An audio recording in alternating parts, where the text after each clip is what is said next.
আসসালামু আলাইকুম, কেমন আছেন সবাই? আশা করি সবাই ভালো আছেন। আজকে আমি আপনাদেরকে দেখাবো ময়দা আর চিনি ছাড়াই কিভাবে জন্মদিনের কেক বানাবেন। দেখুন, আমি আসলে বাজার থেকে কিনে আনা 10 টাকার চকোফান বিস্কিটগুলো নিয়ে নিয়েছি 4 প্যাকেট। এভাবে আমি চকলেটগুলো সব এভাবে দেখুন নিয়ে নিচ্ছি। এখন আমি চকলেট থেকে ক্রিমগুলো আলাদা করে নিব। একটা ছুরির সাহায্যে চকলেটগুলো এভাবে বের করে নিচ্ছি। একে একে আমার সবই দেখুন চকলেটগুলো বের করা হয়ে গেল। এখন আমি হাতের সাহায্যে বিস্কিটগুলো গুঁড়া করে নিব। আপনারা চাইলে ব্লেন্ডার করেও নিতে পারেন। খুব ভালোভাবেই আসলে ভিতরে যেন কোনো শক্ত না থাকে, খুব ভালোভাবে ভেঙে নিতে হবে। দেখুন আমার ভাঙা হয়ে গেল। এখন স্বাভাবিক তাপমাত্রার দুধ আমি দেখুন দিয়ে দিচ্ছি। একবারেই দিব না, আমি অল্প অল্প করে অ্যাড করে দিচ্ছি। এটা কিন্তু খুব ভালোভাবেই ফেটতে হবে। দেখুন আমার খুব ভালোভাবে মিক্সড করা হয়ে গেল। পাতলাও হবে না, ঘনও হবে না, ঠিক এরকম হবে।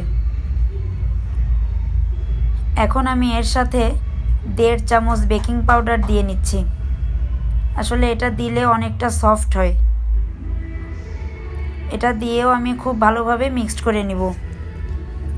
এখন আমার মিক্সড করা হয়ে গেল। তারপর আমি একটা পাতিলে স্ট্যান্ড বসিয়ে নিচ্ছি। এখন আমি একটা চুলার জালটা আসলে 5 মিনিট হাই হিটে রাখতে হবে, এভাবে ঢেকে দিতে হবে। এখন দেখুন যে পাত্রে কেকটা ঢেলে দিব সেটা আপনি সয়াবিন তেল দিয়ে এভাবে ভালোভাবে চারি সাইড থেকে মেখে নেবেন। আপনারা চাইলে ঘিও দিতে পারেন। এখন আমি আসলে দেখুন বেটারটা ঢেলে দিচ্ছি।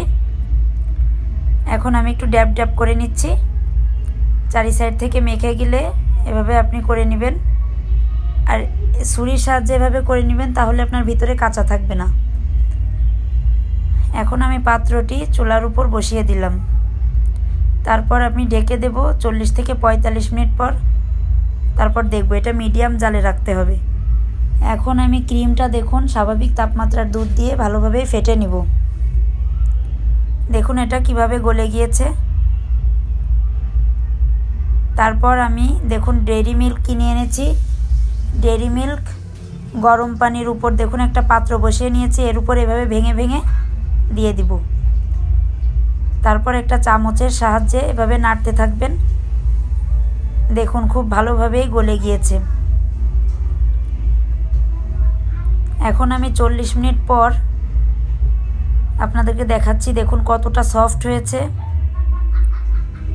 এখন আমি আসলে এর উপর ডিজাইন করব। চারি সাইড থেকে খুব ভালোভাবে মিক্সড করে নেবেন।